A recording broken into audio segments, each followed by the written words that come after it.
ہمارا پرابلم یہ ہے، ہم سب کو راضی کرنے کے چکر میں اب رب کو ناراض کر رہے ہیں۔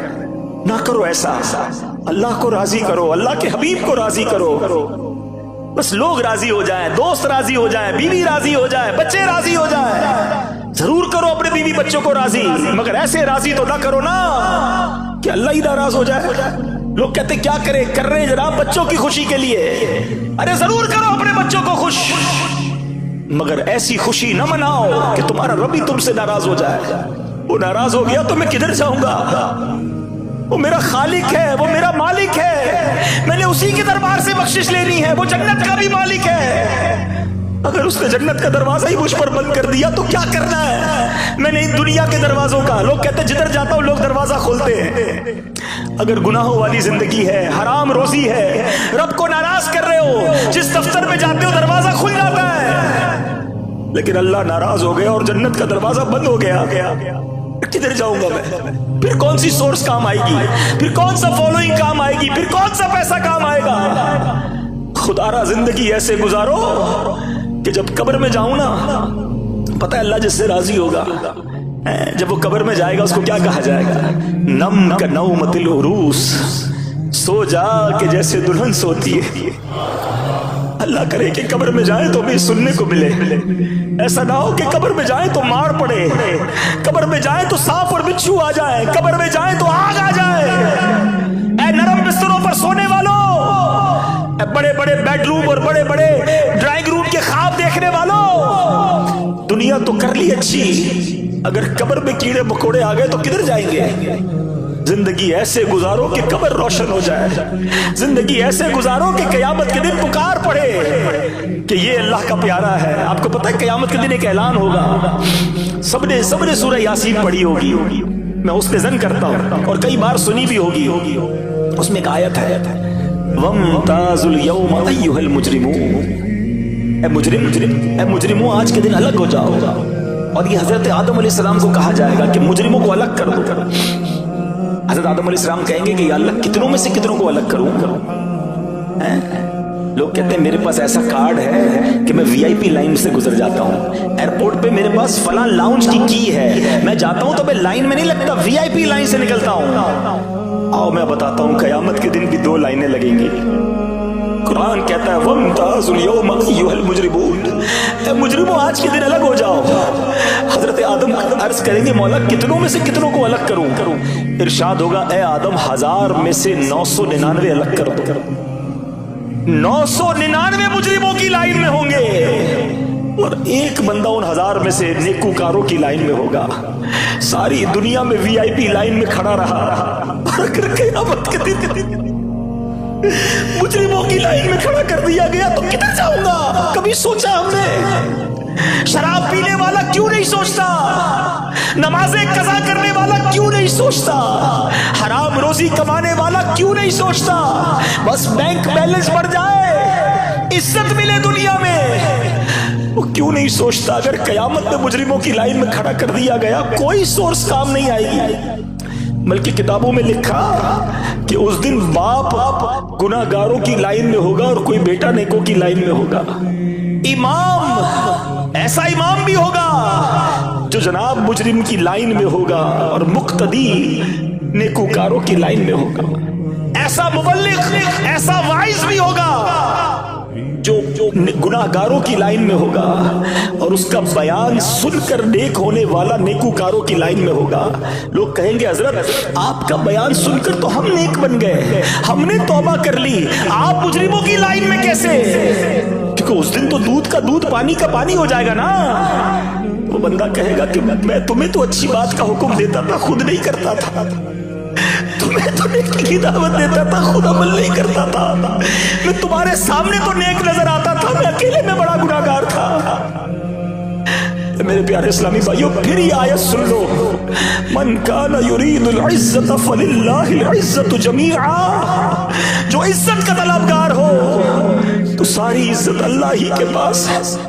اے اللہ ہمیں قیامت کے دن کی ذلت سے بچا لے، اس عزت کا کیا کرنا ہے یار؟ جدھر جاؤ لوگ کھڑے ہو جاتے ہیں، جدھر جاؤ لوگ پیار کرتے ہیں، قیامت کے دن ذلیل ہو گئے تو کیا ہوگا؟ ادھر تو جس کے نامہ اعمال کھلیں گے تو پتہ چلے گا نا